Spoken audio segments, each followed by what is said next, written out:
अब आगे बढ़ते हम आपको एक गुड न्यूज देना चाहते हैं और ये गुड न्यूज उन करोड़ों लोगों से जुड़ी है जो कि हमारे देश में खेती किसानी का काम करते हैं, जिन्हें हम अन्नदाता भी कहते हैं। सरकार के नेशनल स्टैटिस्टिक्स ऑफिस ने एक डेटा जारी करते हुए बताया कि साल 2011 और 12 में जहां पर कृषि और उससे जुड़े हुए क्षेत्रों का जीवीए करीब 15 लाख करोड़ था, वो 2023-24 में बढ़कर 48 लाख करोड़ रुपए से ज्यादा हो चुका है। यानी कि करीब 225% की ग्रोथ इसमें रिकॉर्ड की गई है।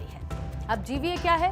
Gross value added. किसी भी सेक्टर में एक साल में होने वाले कुल उत्पादन के मूल्य में से लागत घटाने के बाद, यानी कि खर्च घटाने के बाद जो बचा हुआ नंबर होता है, ये वो मूल्य होता है जो किसी क्षेत्र में प्रोडक्शन के बाद अर्थव्यवस्था से जुड़ता है। यानी कि हमारे किसानों ने खेतों में पसीना बहाकर न सिर्फ अनाज को उगाया बल्कि देश की अर्थव्यवस्था को भी मजबूत कर दिया है।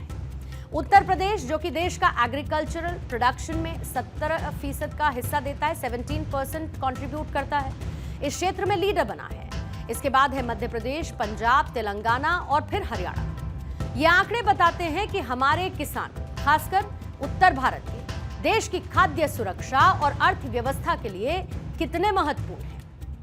सरकारी आंकड़े बताते हैं कि अनुकूल मॉनसून, बेहतर सिंचाई सुविधाएं और पीएम किसान फसल बीमा जैसी योजनाओं ने किसानों की प्रोडक्टिविटी और उनकी इनकम को बढ़ाने में मदद की है। साथ ही डिजिटल और टेक्नोलॉजिकल इनोवेशंस ने भी कृषि को एक नई ऊंचाइयों पर पहुंचाया है। मिसाल के तौर पर ई कॉमर्स प्लेटफॉर्म जैसे कि कंदा वाले, जो कि सीधे सीधे किसानों से प्याज बेचते हैं, लगातार उसकी लागत को कम भी कर रहे हैं।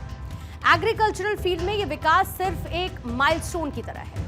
अब अगर भारत को कृषि में और ज्यादा तरक्की करनी है तो हमें हाई वैल्यू खेती जैसे कि फल, सब्जियां, पोल्ट्री और डेयरी पर ध्यान देना होगा। साथ ही जो एक्सपोर्ट्स है उनको दोगुना करने की सरकारी लक्ष्य भी महत्वाकांक्षी है। लेकिन इसके लिए हमें मॉडर्न स्टोरेज, बेहतर बीज और टेक्नोलॉजी को हर किसान तक पहुंचाना होगा। मिसाल के तौर पर सिक्किम में 100% ऑर्गेनिक खेती करके दुनिया में एक मिसाल कायम कर दी है और इस मॉडल को पूरे देश में एक्सेप्ट किया जा सकता है। और ध्यान रखिए, जब किसी देश का किसान तरक्की करता है तो इसका सीधा मतलब है कि वो देश अब तरक्की के ट्रैक पर आ चुका है।